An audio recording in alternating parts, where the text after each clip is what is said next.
The sound came first, a wet pop, loud in the body but quiet in the world, then heat, then gravity. I didn't cry out. Pain like that doesn't leave room for voice. It replaces everything: breath, awareness, language. The dirt hit my cheek before I fully registered what had happened. The world narrowed to my leg and the fire screaming through it. We'd done the drill dozens of times, movement under load, controlled pace, dry Texas heat rising in waves off the ground. Nothing special, the kind of repetition that dulls attention. My mind had already skipped ahead to the debrief, to the locker room, to the protein bar waiting in my bag. Then it happened. Something inside gave way. The joint collapsed like a snapped hinge, folded in on itself. My weight followed. The rest of the team didn't see it right away. They were moving, calling, covering distance. It wasn't until I failed to rise that someone noticed. "Down, she's down!" Boots thundered back toward me. A shadow knelt beside my shoulder. The medic's hand pressed hard just above the knee. His voice was low, clipped. "Stay still. Don't move. You're bleeding internally." I kept my eyes open, not because I wanted to, because closing them meant losing track of the room. The base clinic was close. A truck, a short drive, bright lights. They cut the fabric fast. I heard scissors bite through canvas, felt cool air hit my skin. The damage was already visible. Swelling, discoloration, the shape of something wrong just under the surface. The PA didn't sugarcoat it. Ligament damage, possibly more. You need surgery. How soon? She hesitated, just long enough to say everything. This week. If not, we're looking at long-term impairment, limping, limited mobility, maybe permanent. I nodded, like she'd told me the weather. The waiting game would be slow. Military medical approval, reviews, someone's signature, all of it standing between me and my own recovery. She pulled the curtain closed behind her. Later, alone in the hospital bed, I stared at the ceiling tiles. The clock ticked softly, but otherwise the room stayed quiet. My leg throbbed with a pulse of its own, too deep to reach. I picked up my phone. No messages, no missed calls. Just one notification. I'd been tagged in a photo. It loaded slowly on the hospital Wi-Fi. My sister's face took shape first, then my mother's, my father's, a few cousins, my uncle's backyard, paper decorations sagging from the fence, my grandmother's old folding table dressed up with a disposable runner. The caption read, "All together, life with no drama is the best life." They were smiling, champagne in hand. My sister held her diploma, my mother's arm around her waist. I scrolled through more. A story from my cousin. Shots lined up on the table.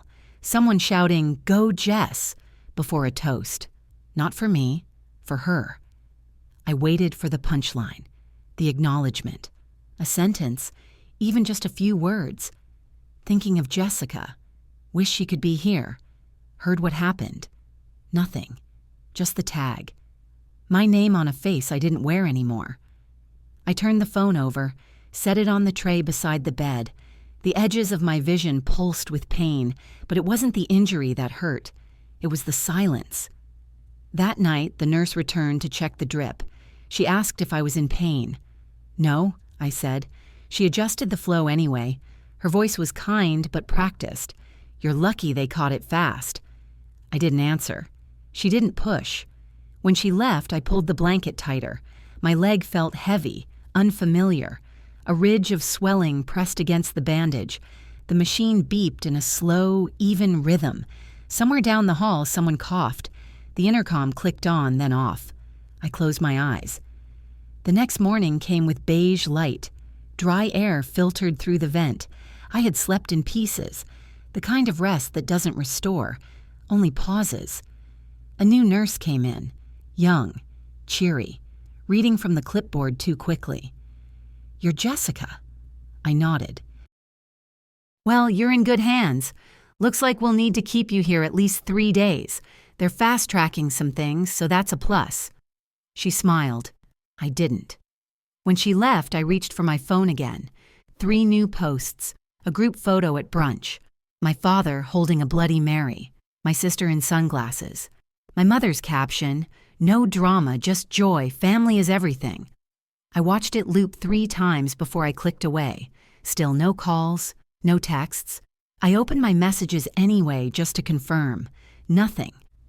The last message I'd sent was 2 weeks ago. A picture of my sister's graduation gift, a necklace engraved, paid for out of a bonus check I hadn't told them about. No reply, no thank you. I went to my call history. The last outgoing call was to my dad, 2 weeks ago. He hadn't picked up. I'd left a voicemail. Nothing urgent, just checking in. Now, flat silence. I stared at the wall for a long time. The thing about being the strong one is that people start to believe you don't need anything, that your silence means you're fine, that you're always in control so they don't have to be. I'd never asked for much. That was part of the design. My sister was the one who needed. My mother used to say she was delicate, sensitive, easily overwhelmed. She got migraines from too much pressure. She needed quiet to study. She needed space to grow. I learned how to give space. I learned how to be quiet. I learned that showing up didn't mean being seen. Now, lying in this bed, I realized something I hadn't allowed myself to think before.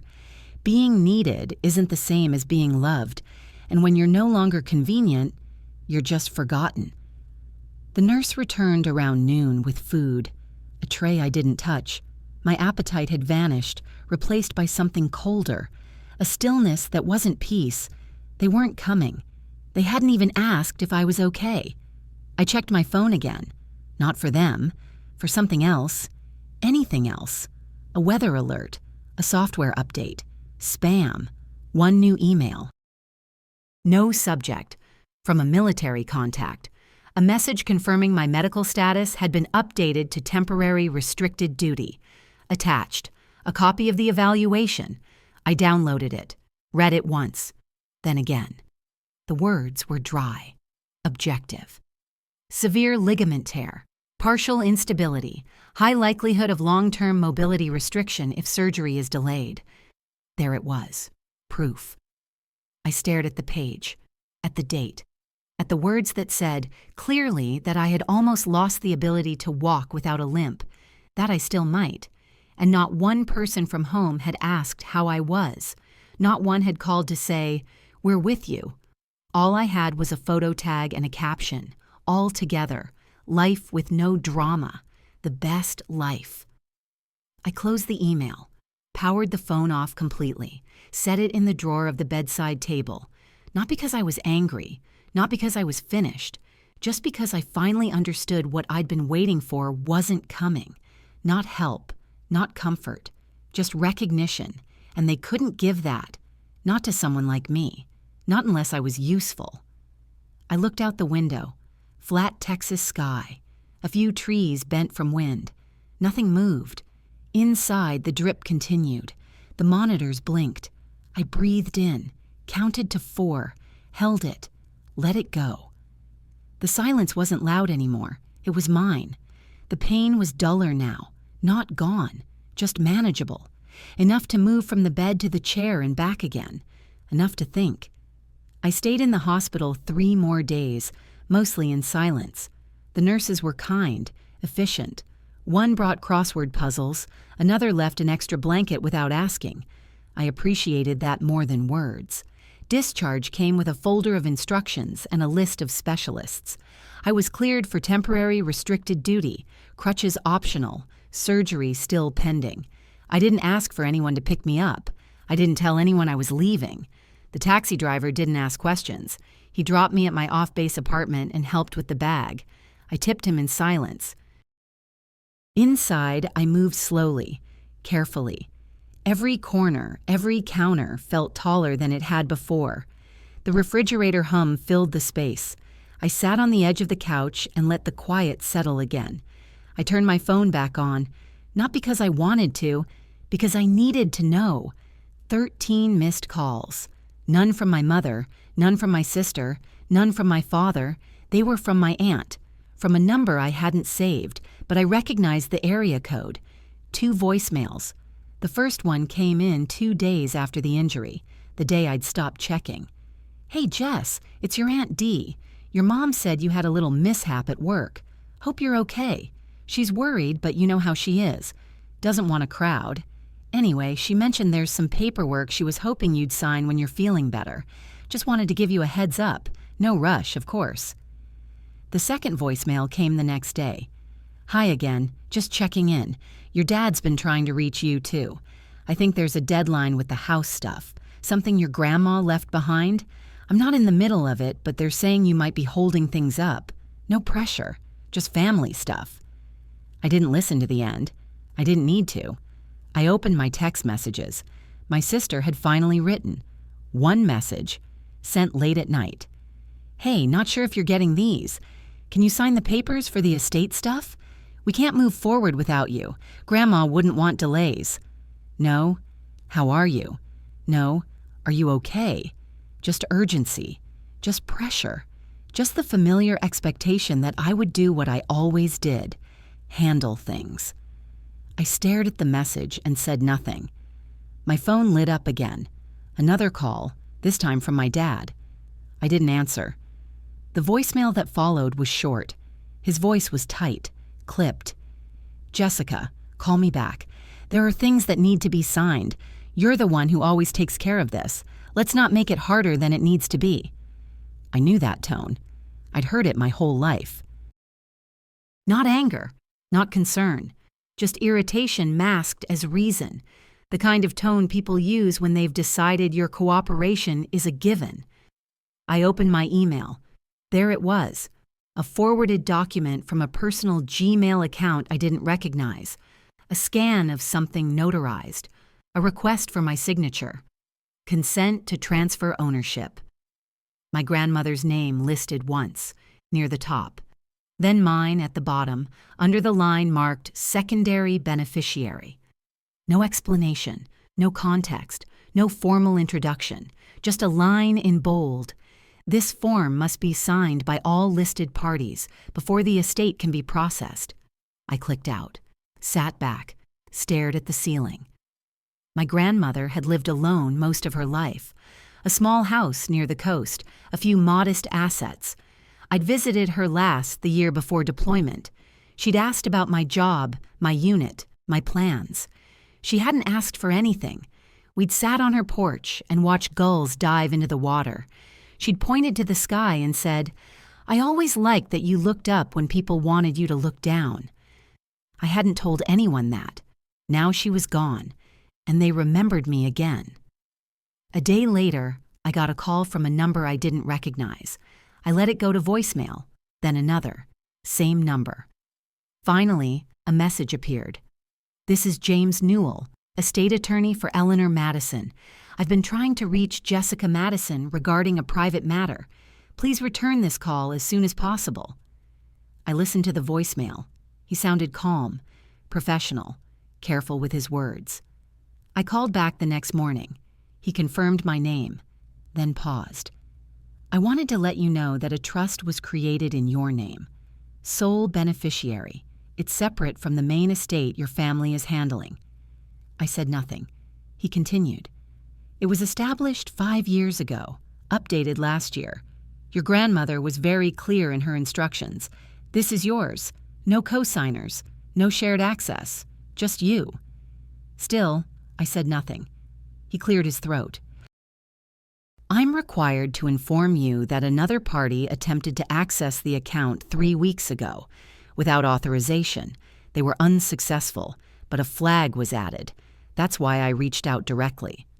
"Who?" I asked. He hesitated, then gave me the name. My father.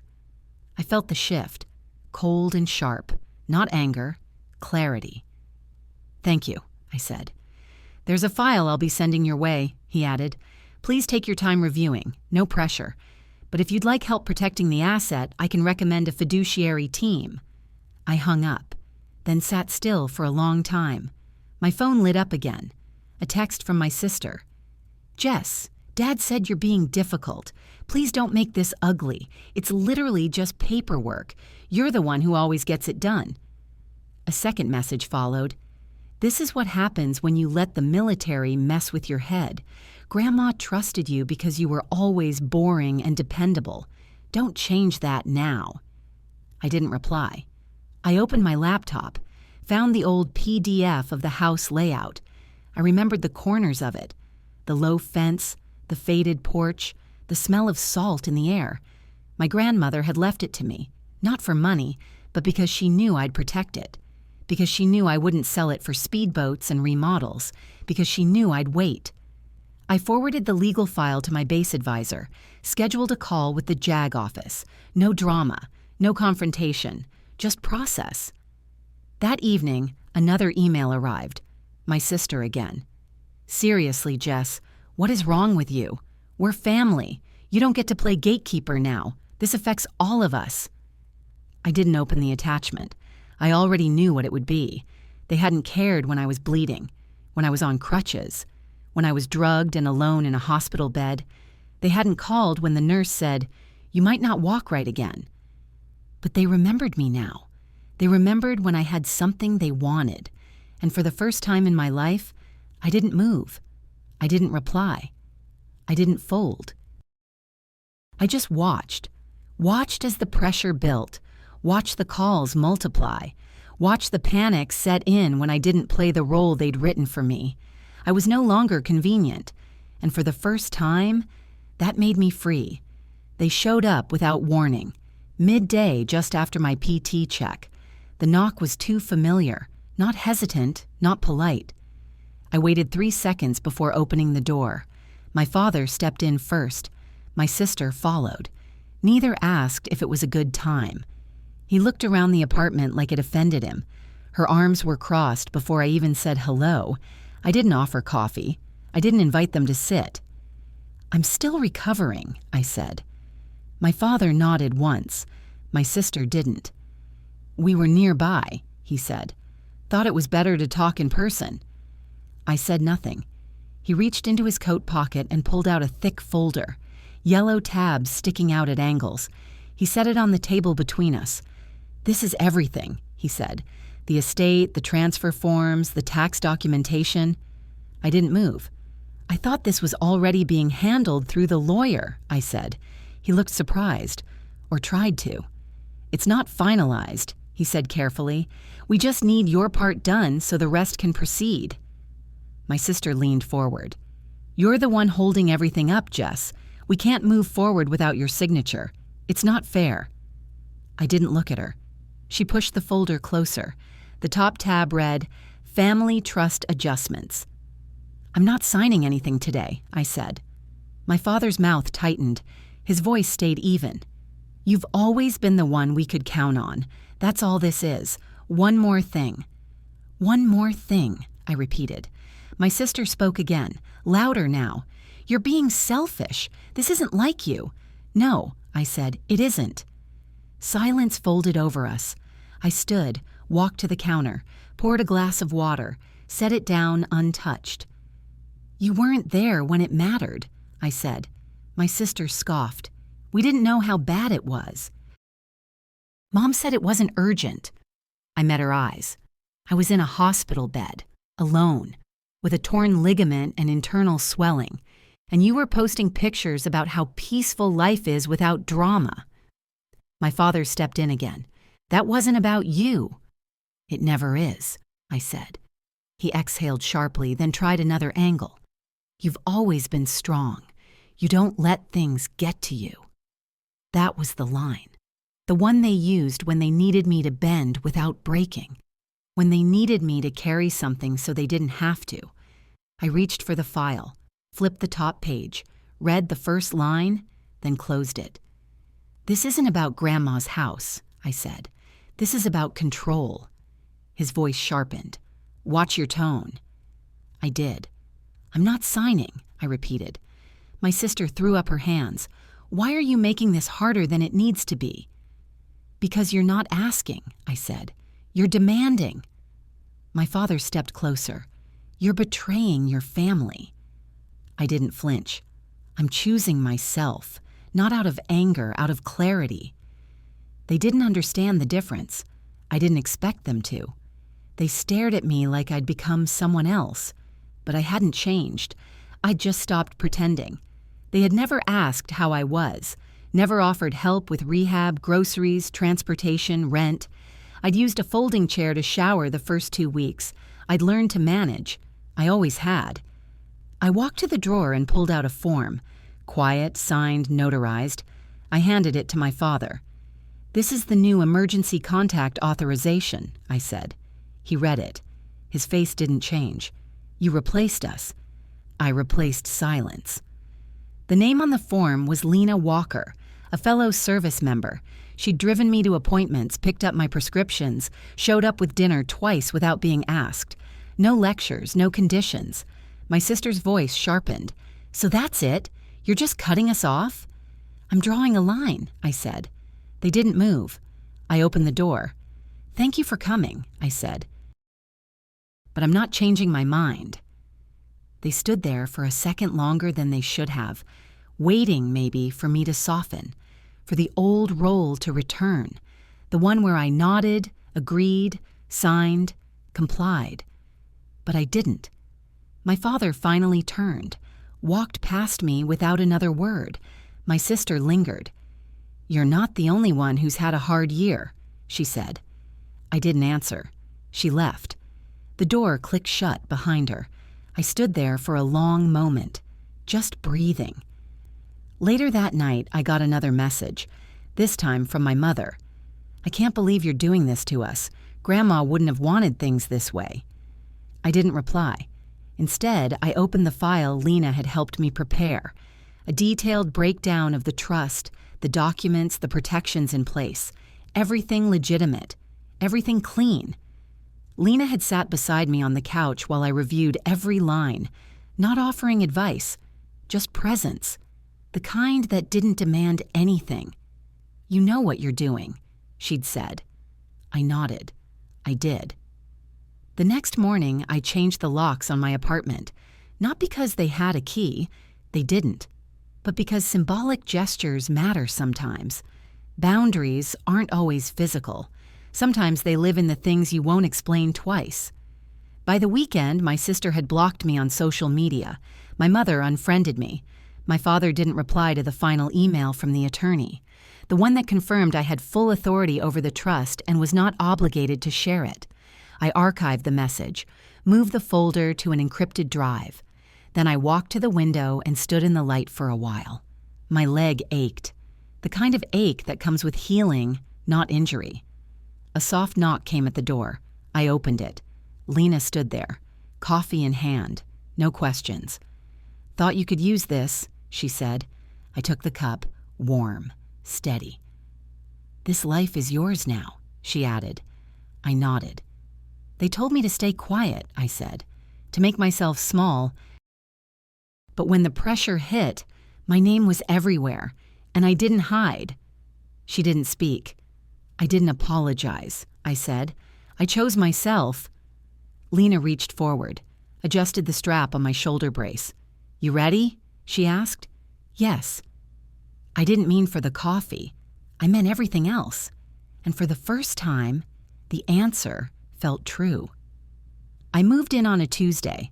The apartment was small but clean, 2 blocks from the water, 3rd floor, corner unit. You could hear the tide from the balcony. Not loudly, just enough to know it was there. No furniture yet, just a mattress on the floor, 2 boxes of kitchenware, and a folding table I'd borrowed from Lena. I didn't mind the echo. It reminded me of barracks, bare walls, order, space. I put the mattress near the window, stacked the boxes neatly along one wall, and sat with my back against the door for a while, just breathing. Outside, gulls circled low. A fishing boat cut a white line across the blue. It was quiet. It didn't feel empty. That week, I reported back for restricted duty. Paperwork mostly. Logistics updates, system audits. Nothing strenuous, nothing too fast. I liked the rhythm. Arrive early, stay late, stay quiet. My commanding officer didn't ask about the injury. He just nodded when I handed over my medical clearance and said, "Glad you're back." No ceremony, no questions. That suited me. Lena came by after shifts, sometimes with takeout, sometimes just a six-pack and silence. She didn't need to talk. She never asked for the story. She just showed up. One night, we sat on the balcony while the wind blew off the bay. She handed me a beer and said, "You kept everything too close for too long." I had to. I know. I didn't elaborate. Neither did she. By the end of the second week, the apartment had started to take shape. A secondhand couch from base classifieds, a narrow bookshelf, a rug that didn't quite reach the edges of the living room. I hung one photo on the wall, a small print of the coast, taken on a training exercise in Okinawa. No people, just gray sky, wet sand, and the line of boots trailing away from the frame. I liked the distance in it, the anonymity. I didn't hang any family pictures. I didn't have any. The only photo I kept was folded in the back of a drawer, me and my grandmother on her porch, both of us looking somewhere past the camera.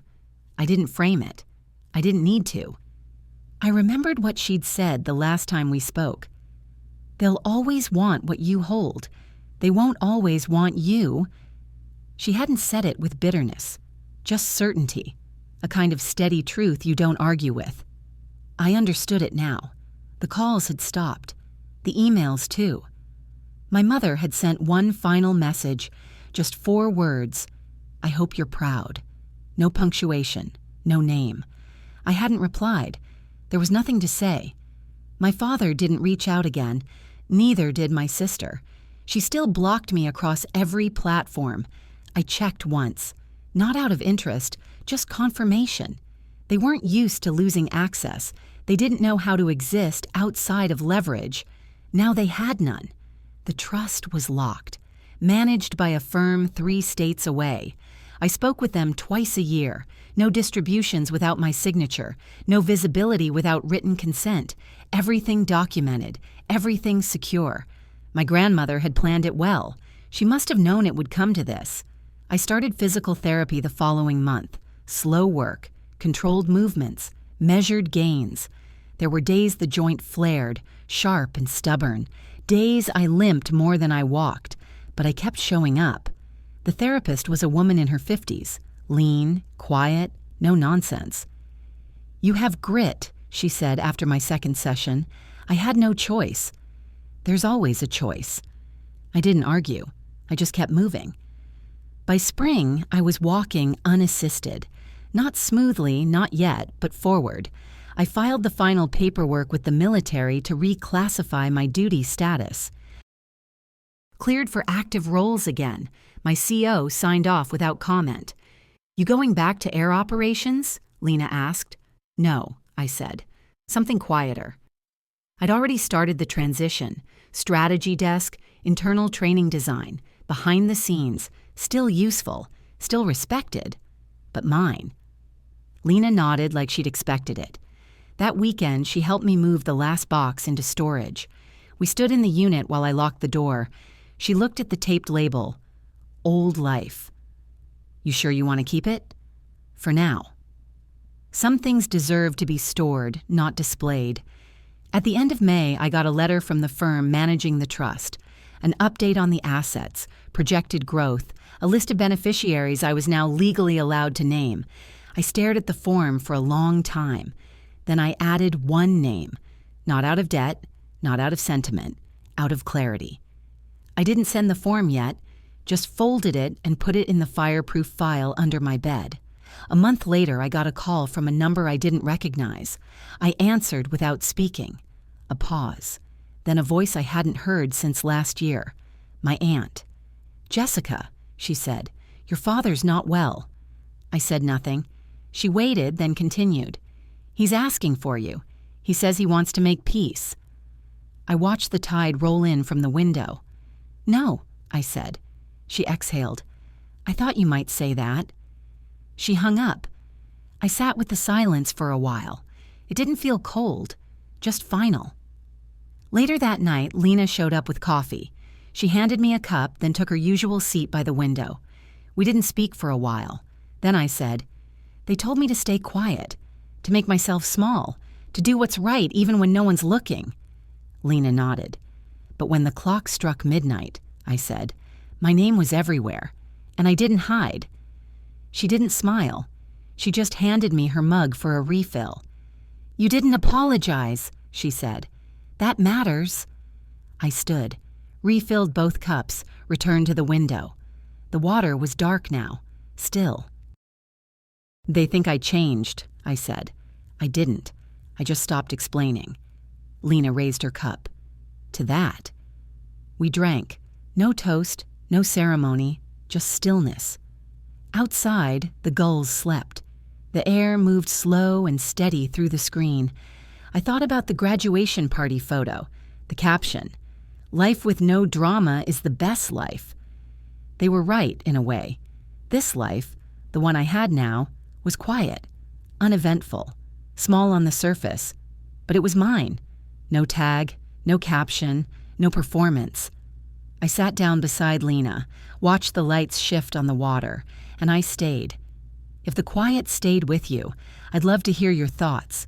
If any part rang true or made you pause, feel free to share.